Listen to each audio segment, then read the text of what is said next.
I begin with a quote from Francis Willard, 19th century educator, social reformer, and suffragist. The influence of the two most exalted possible vocations, that of a mother and a minister, combined in one personality, ought immeasurably to spiritualize and exalt the nature of her children. And I might add, grateful or not.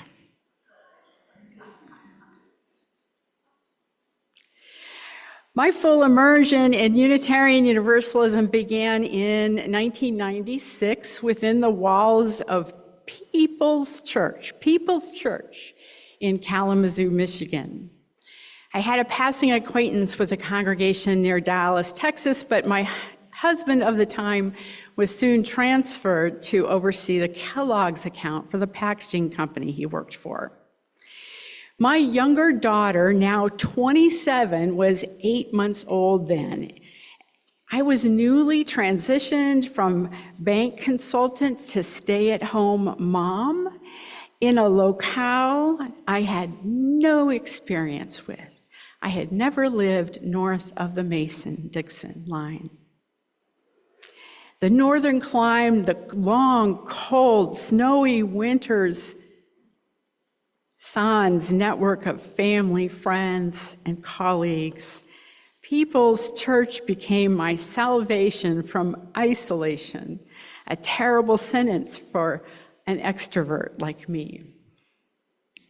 I dove into congregational life with both feet and got involved in programming and committee work, and then I took the vacated administrator's job for a few years, and then I traded that part-time paid position for full-time volunteering as president of the Board of Trustees of People's Church.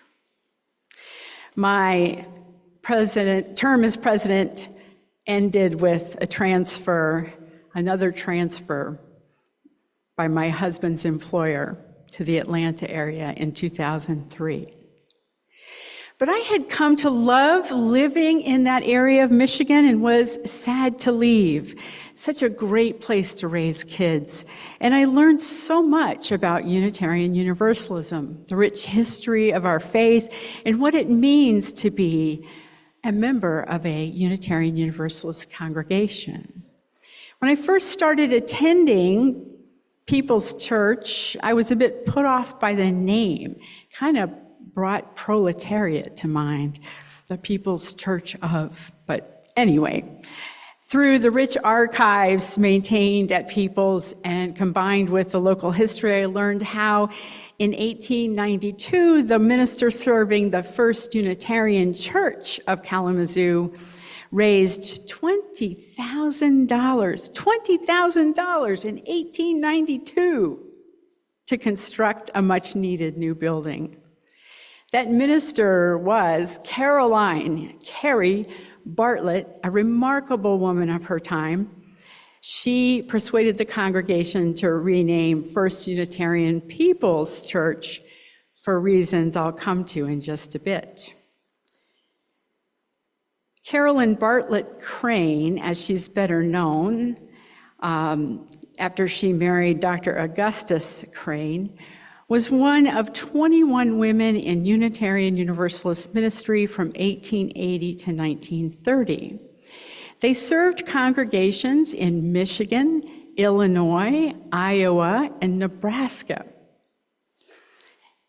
Late 1800s, Michigan, Illinois, Iowa, and Nebraska.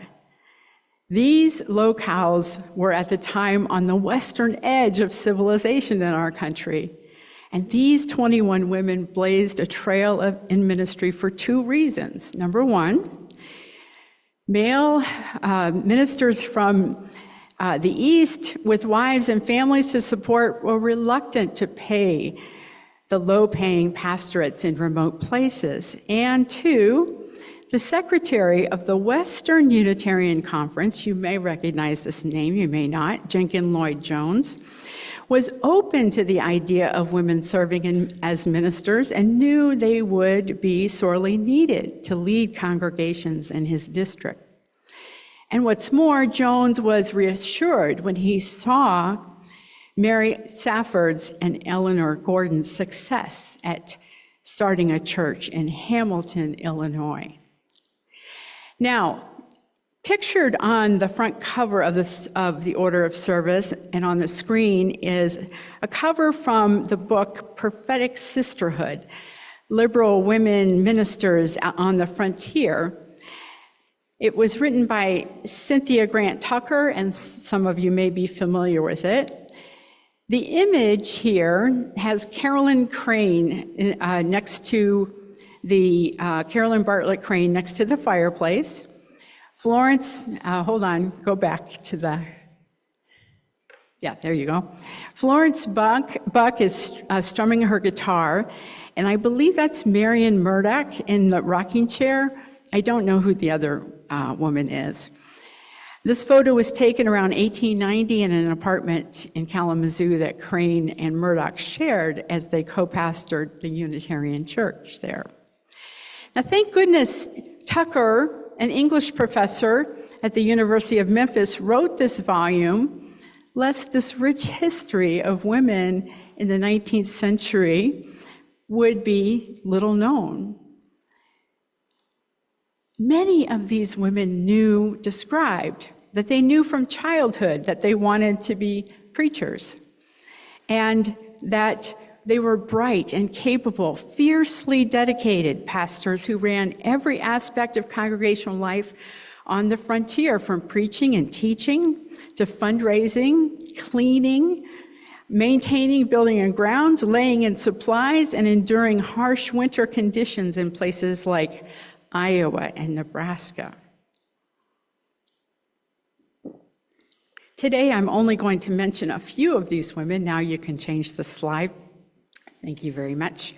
With an emphasis on Carolyn Bartlett Crane because I'm the most familiar with her. I start with Eliza Tupper Wilkes in the upper right, who was the first female clergy on the frontier. She considered herself more like a missionary. She was ordained 10 years before the Iowa Sisterhood, which those that appear on the screen are part of those 21 women who made up the Iowa Sisterhood. She was already doing this work long before many others came along. She was doing this after she had raised, I think, 6 children. And she planted 7 Universalist churches in the Dakota territories, and she would ride circuit among them, preaching and providing pastoral care. But she was stretched thin.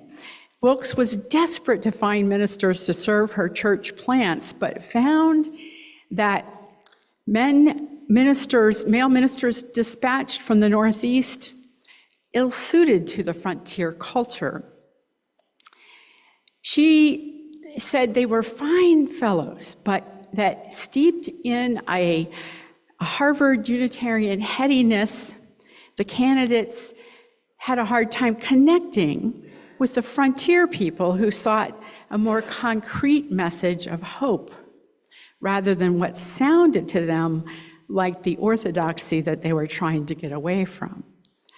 And Wilkes was ecstatic when she received news that Jenkins Lloyd-Jones was sending Mary Safford and Eleanor Gordon to nearby Humboldt, and you see their pictures below Tupper Wilkes. And also she heard that Carolyn Bartlett, Carrie Bartlett, as she was known, would serve the Sioux Falls congregation that had just begun. That was in 1887, and Wilkes knew that female ministers would bring more heart and less head to their ministries, and that these women were also native Westerners, so they had insight into the lives of those that they would serve. Now, Bartlett was a skilled speaker. And she had been mentored by Jenkin Lloyd-Jones and Oscar Clute. She was a capable administrator, and she immediately found a suitable rental space for the Sioux Falls congregation that had been meeting in Wilkes's, the law office of Wilkes's husband. Carrie Bartlett, started a Sunday school program right away and recruited members to begin fundraising for a building. And a year later, Bartlett stepped to the pulpit of a new building of her design, which purposefully lacked the traditional architecture of spires and stained glass windows, and reflected her inclination toward what she would become familiar with, social Christianity, and as reflected in her words. Now, again, I'll remind you that this is her first pastorate in Sioux Falls, and she said, "This church cannot be a place where we are merely to come together once a week and enjoy our doctrine and congratulate ourselves that we have a faith free from superstition. We must do something for others as well as for ourselves. And the more we have done for others, the more in the end we shall find we have done for ourselves." So, on the one hand, Bartlett found the shared success of her first pastorate a joy, but on the other, she longed to pursue theological studies. And that wasn't going to be possible from where she was, very far west in those days. So in 1889, when an opportunity arose to serve a flagging congregation in Kalamazoo, Michigan, Bartlett took it, hoping to be able to commute to Chicago to attend seminary courses. On September the 8th, 1889, Bartlett delivered her first sermon at First Unitarian Church of Kalamazoo with, as recorded by Grant Tucker, to pews filled with gray heads and only 4 children in Sunday school that morning. Some things, the more they change, the more they stay the same. She had her work cut out for her, and it was work that she was well suited to, so she abandoned her plans to attend theological school and threw herself full-time into making improvements. She immediately organized a Sunday school and ladies' society that resulted in an increased membership. In 1890, Bartlett was invited to the Grand Rapids Unitarian Church's need to fill their pulpit every other Sunday, so she asked Iowa sister Marion Murdoch to come and co-pastor at the Kalamazoo Church. A year later, Caroline decided to leave the Kalamazoo pastorate to Murdoch and take a trip to Europe, unexplained. But she sailed in the spring of 1891, and the most significant part of her European travel took her to London, where she made a visit to the Salvation Army. And she was particularly interested in how the organization served the poor and homeless in the highly industrialized city. She observed the desperate plight of the working poor and her sense that it was uncivilized and unchristian for these conditions to go unaddressed. Now let me make a note here. At this time, Unitarian and Universalist, a little bit different than what we know it as today. They still considered themselves Christians, although perhaps non-Trinitarian, or with a little bit more liberal interpretation and not as anchored by doctrine and the traditional Christian interpretations of Scripture. So, but Christians still, they considered themselves.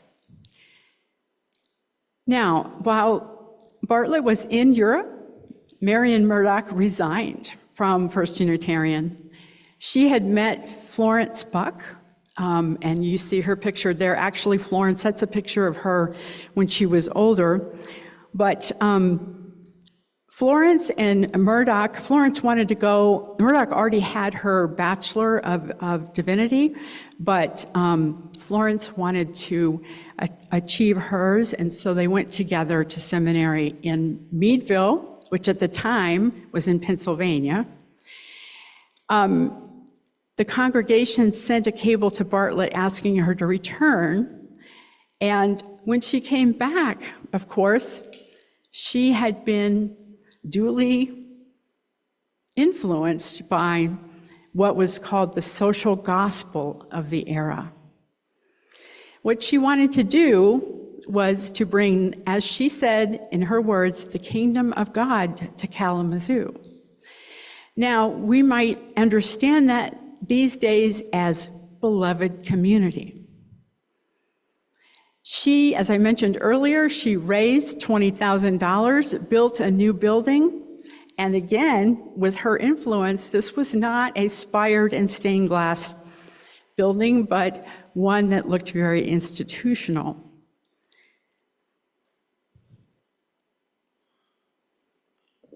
In a sermon, Caroline promoted the idea of a new church philosophy of non-sectarianism. The church would be creedless and change its name to People's Church. Further, she said that church would become a 7-day institutional church as influenced by Reverend Jenkins Lloyd-Jones in Chicago. And she felt that People's Church was a more proper name reflecting the concerns and the aspirations common to all men and women. The social gospelers believed that the church's main purpose was to create a better and more ethical society. And today, again, we would call that building beloved community. Now, on New Year's Eve, 1896, Carolyn Julia Bartlett married Dr. Augustus Warren Crane. He was a pioneer, by the way, in the X-ray. And they were married by Reverend Jones at People's Church. 3 years later, Caroline left her ministry in order to rest and start a family. But after being unable to bear children, she returned to ministry, or she attempted to anyway. But like many of her sisters in ministry, she could no longer find a pulpit. Now, women's liberal ministry and the social gospel in the 19th century found fertile soil in that Western Unitarian conference. It was remote, and few of the traditional Unitarian clergy wanted to go there. And so women could establish their own influence. And what they did was create church homes. Their concern was with the families and the well-being of the folks in the congregation, and they were much more pastoral in their ministries.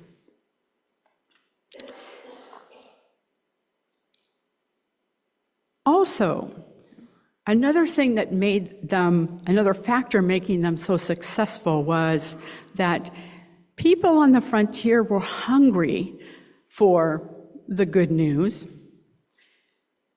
but they wanted it delivered concretely, speaking to their experience of hard work and harsh conditions. But the American Unitarian Association, seated in Boston, were decidedly not of the same mind.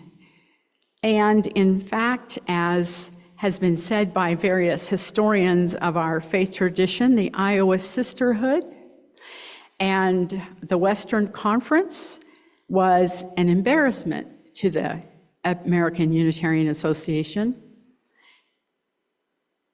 that was dedicated to a learned tradition espoused in what is referred to as high church services, inspired in stained glass windowed churches in New England. The ministry of someone like Bartlett and Kalamazoo was an antithesis to established Unitarians. So it was that the AUA worked systematically to bring a close to the brief era of feminist ministry and regain control of far-flung pulpits. Now, there were a lot of other factors in what happened, and the fact that it would be a lot of years before women came back into Unitarian and Universalist ministry. But hindsight says that this was a miscalculation, because Unitarian and Universalist congregations in from, let's say, New York West, they enjoyed the largest attendance in rural eastern and western regions prior to industrialization and World War I. But their numbers waned when traditional Christian denominations began to soften on orthodoxy. They began to soften on the fire and brimstone. So, as well, there was lost to our faith tradition a grounding in the relational church home and hospitality that women ministers brought into their congregations. Now, much has changed 100 years hence. A 2023 congregational survey of Unitarian Universalist congregations indicates that 65% of Unitarian Universalist congregations are clergy-led, and of those clergy, 57% identify as female, 39% identify as male, and 4% identify as non-binary or trans. Now, it wasn't until I gathered those statistics, thank you, Bill, for the suggestion, that it hit me. With a preponderance of female clergy and congregations, probably that 57% versus 39%, that was probably more like 50 and a little more from the 70s, 80s, but that number has increased dramatically. And with a preponderance of female clergy in our congregations and the trend toward female leadership and associational in our association, we've had 2 female presidents in a row now. I wonder if manifest in the way that our Unitarian Universalist Association is changing, and as in the Article 2 amendments, it seems to me that, and I believe that even in the commission report, it states that this is a more relational expression of a covenant that we have congregation to congregation. And so, are we seeing a kind of reinterpretation and institutionalization of the social gospel, a concern with relationships not only within our congregations, but also our relationships with the community? Because how long can we go without paying some attention or having some concerns with the well-being of our neighbors. So at this point, I'm just asked the question, what is at the center of the challenge of this big institutional change? And we are a rather young faith tradition. We're only born in 1961 as Unitarians and Universalists merge.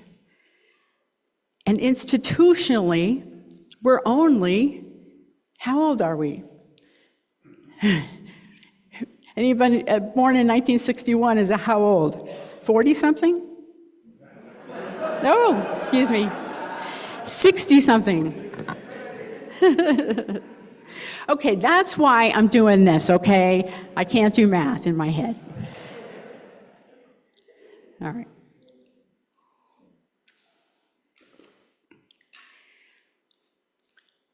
We are struggling to find a balance in our purpose, mission, and vision of Unitarian Universalism. And with this insight, whether accurate, well parsed out, not really, just a thought, but as we consider all of these factors in who we are as Unitarian Universalists today and going forward, let us do that work of wrestling with change and perhaps our fears or our frustrations or not yet another big change. We just got over COVID. We can't do this anymore.